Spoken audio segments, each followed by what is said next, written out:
Olá, estudantes, retornando para mais uma aula, e hoje, como prometido, eu vou responder aquela questão sobre rolamento, em que eu sugeri um cilindro, um anel e um disco rolando em um plano inclinado, todos com a mesma massa. Qual deles chegariam primeiro? Então, a aula de hoje eu vou colocar o nosso exemplo da aula de hoje vai ser tratar desses três objetos, tá? Porque eu vou fazer um exemplo geral que ele dá conta de qualquer um desses objetos, e aí no final nós iremos responder a essa questão, tá? Então, uma boa aula a todos.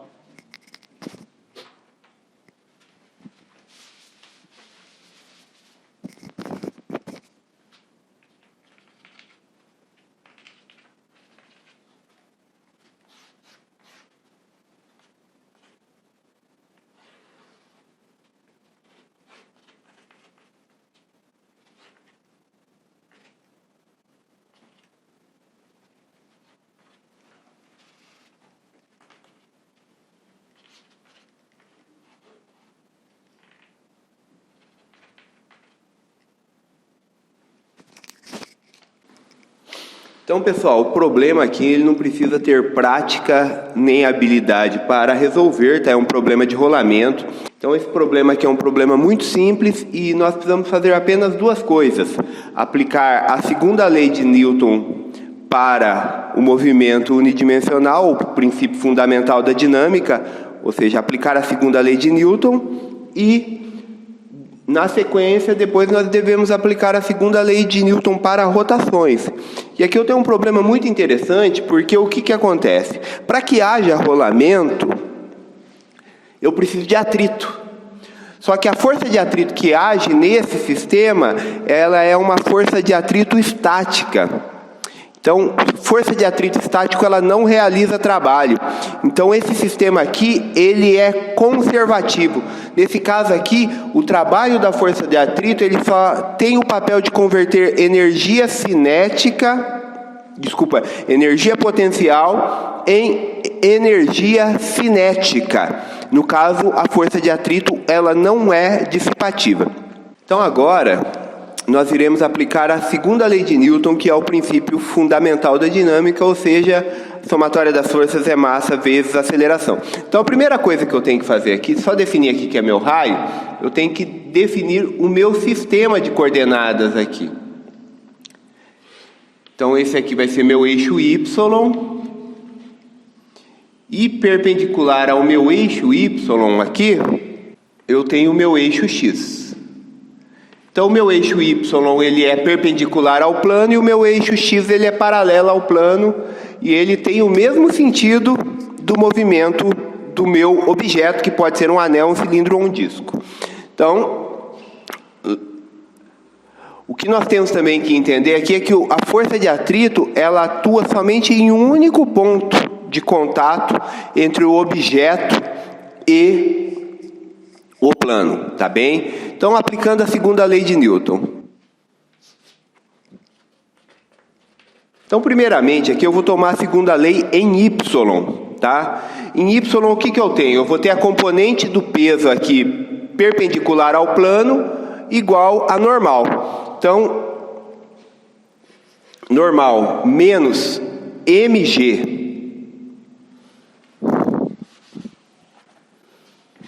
normal menos emão G cosseno de θ, ela é igual a zero.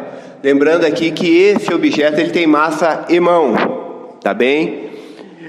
Agora, em X eu vou ter o quê? Eu tenho que a força de atrito, o peso, né? A componente do peso em X menos a força de atrito, ela é igual a massa vezes a aceleração. Em X, as forças que atuam no meu sistema, elas são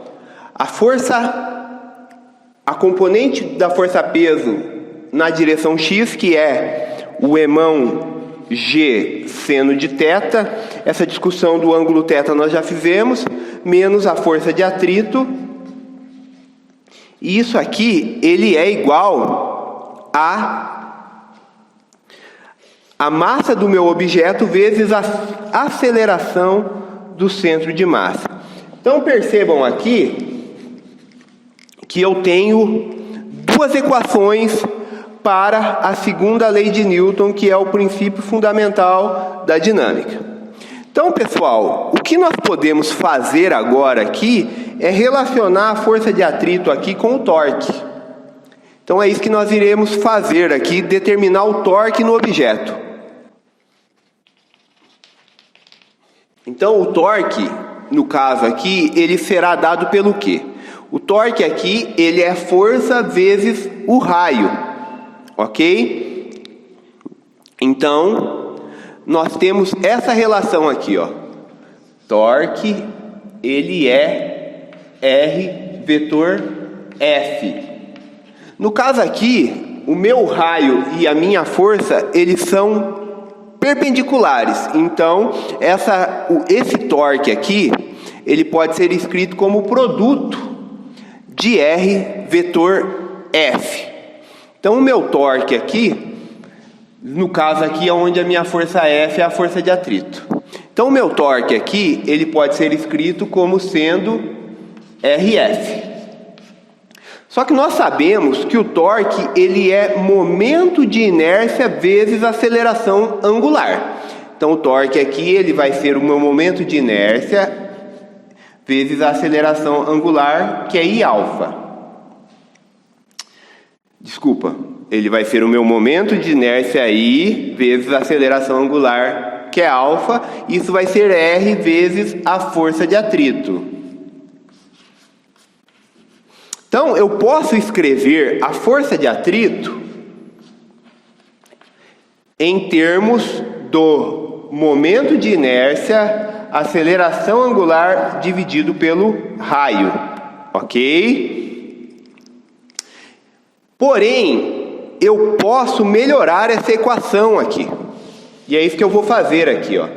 Então, a força de atrito, ela pode ser escrita como Iα dividido por R. No caso aqui é rão, tá? Deixa eu só corrigir isso aqui, por favor. É rão, é rão, é rão.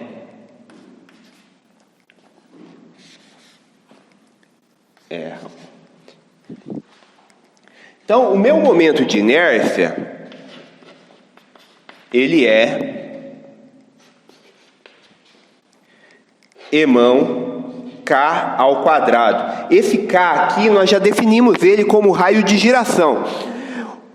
Por que eu vou escrever como mK ao quadrado? Já vou explicar para vocês. Porque eu não identifiquei esse objeto como sendo um anel, um disco, uma esfera ou um cilindro. Eu chamei o objeto aqui. É um objeto que está rolando sem deslizar. Tá bem? Então, quando eu escrevo em termos do raio de giração, fica mais fácil de eu fazer aquela análise de quem vai chegar primeiro. O anel, o disco ou a esfera. Tá bem? Lembrando que o cilindro e o disco, ele tem o mesmo momento de inércia. Tá bem? Por isso que eu não tenho falado sobre ele. Então, o K aqui é o raio de giração. Se está com dúvida no que é raio de giração, volta lá para a minha aula sobre momento de inércia. No finalzinho da aula eu explico o que é o raio de giração, tá bem? Então, K é o raio de giração. E o meu alfa aqui, ele pode ser escrito em termos da aceleração do centro de massa. Então, o meu alfa aqui, ele pode ser escrito como a aceleração do centro de massa dividida pelo raio. Então, desta forma aqui, eu posso reescrever a minha força de atrito como sendo... Eu posso reescrever a minha força de atrito substituindo essas variáveis que, no caso, o momento de inércia é escrito em termos da massa e o raio de giração, e o meu alfa, ele é escrito em termos da aceleração do centro de massa. Justamente porque eu tenho aceleração do centro de massa aqui, e aí eu consigo diminuir uma variável aí no meu sistema.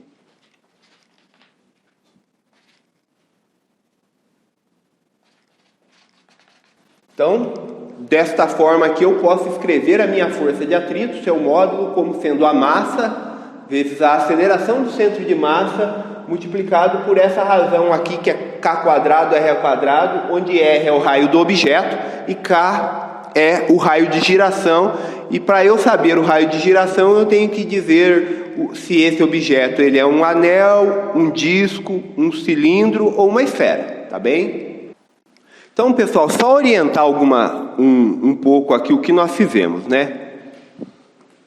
Então, essa equação 1 e 2 aqui, ela diz respeito à segunda lei de Newton, que é o princípio fundamental da dinâmica. Esta equação aqui, que eu vou chamar de 3, eu vou chamar de 3 a última que eu obtive. Mas esse desenvolvimento aqui que eu fiz para obter a equação 3, ele é a segunda lei de Newton para rotações. Então, esta equação, este desenvolvimento que eu fiz aqui, ele corresponde à segunda lei de Newton para rotações. Ou seja, somatória dos torques, ele corresponde a massa vezes a momento de inércia vezes a aceleração angular. Dessa forma que eu consegui obter a força de atrito no meu sistema, utilizando esta relação. Então agora o meu objetivo aqui é o quê? Substituir a equação 3 na equação 2, tá bem? E desta forma obter a aceleração obter a aceleração do centro de massa, tá bem? Então vou substituir a 3 na 2 e com isso eu obtenho a aceleração do centro de massa, e aí nós podemos fazer uma discussão sobre o raio de giração.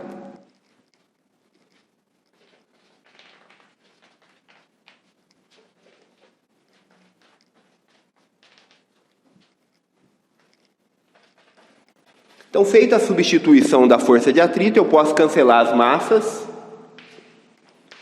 Então, o que eu irei fazer aqui, é passar o ACM para a esquerda e multiplicar por menos 1 de ambos os lados.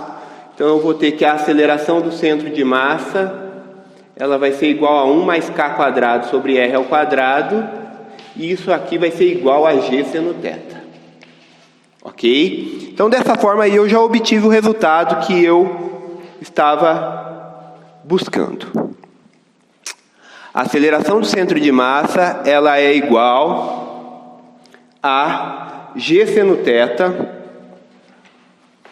Deixa eu fazer diferente aqui. Eu vou fazer isso aqui, 1 sobre 1 mais K quadrado sobre R ao quadrado, que multiplica G seno θ. Perfeito. Então, vamos analisar esta aceleração. Então, primeiramente é o seguinte, vamos considerar que esse objeto ele é um ponto material. Se ele é um ponto material, então se esse objeto for um ponto material, o raio de giração dele é nulo, e essa relação aqui ela corresponde à própria aceleração de um ponto material descendo sobre um plano inclinado, tá bem? Então, agora nós vemos aqui que quanto maior for o raio de giração, menor vai ser a aceleração do centro de massa. Então, se eu pegar um anel, um cilindro, um disco e uma esfera, todos com a mesma massa, quem vai chegar primeiro lá na base do meu plano inclinado é a esfera, tá? A esfera ela tem o menor raio de giração.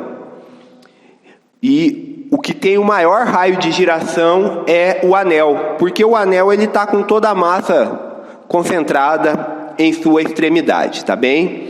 Então, uma proposta de exercício para vocês é utilizar essa aceleração aqui e a partir dela, obter a velocidade na base do meu plano inclinado, utilizando a equação de Torricelli, e depois reproduzir esse problema por conservação de energia, tá bom?